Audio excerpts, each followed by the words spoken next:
Joe Burrow, who's going to be the number 1 overall draft pick, to the Cincinnati Bengals. We assume, unless they inevitably take a trade from somebody else that's going to be looking for it, I think that would be an interesting decision, but the Bengals could potentially do that. Joe Burrow was just announced, recently signed to a CAA, which is the agency you are from. How does that process go?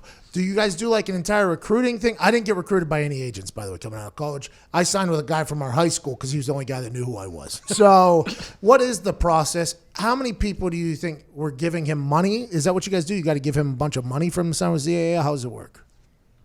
No. That's not how it works.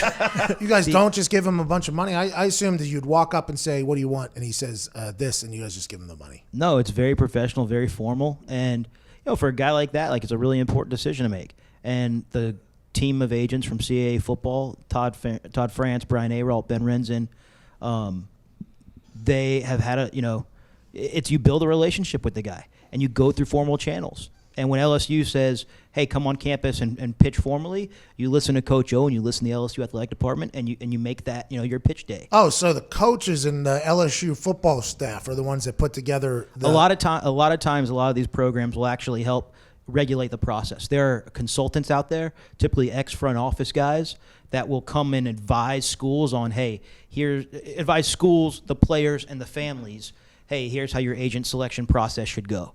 And a lot of it is not sexy at all. Where do you think I should train? Why do you think I should train there? What do you think is, a right system for me to play in? I mean, there's a lot of really serious questions asked, but the team of agents that signed Joe Burrow are really, really good agents. They're really, really good people. So I'm betting on the reason that he chose to go with CAA is just because, A, the track record. CAA football is a powerhouse in the sport and in their practice.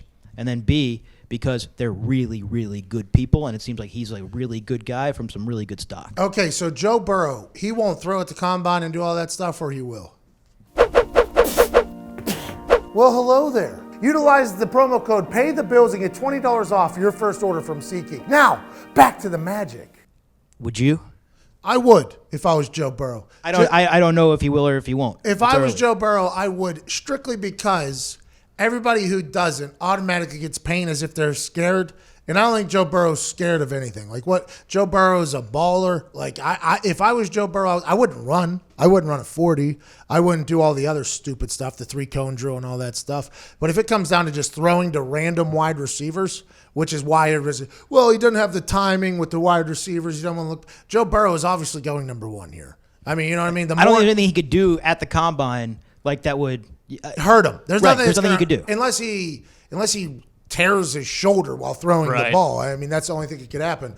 But I think it would be cool if the dude just did it, Ohio kid. I wouldn't be against it. Now, granted, I could see why he would sit out, because if he has a couple wide receivers that drop the ball, maybe his draft stock's going to drop. It's his draft stock is not going to drop. Joe Burrow's going number 1.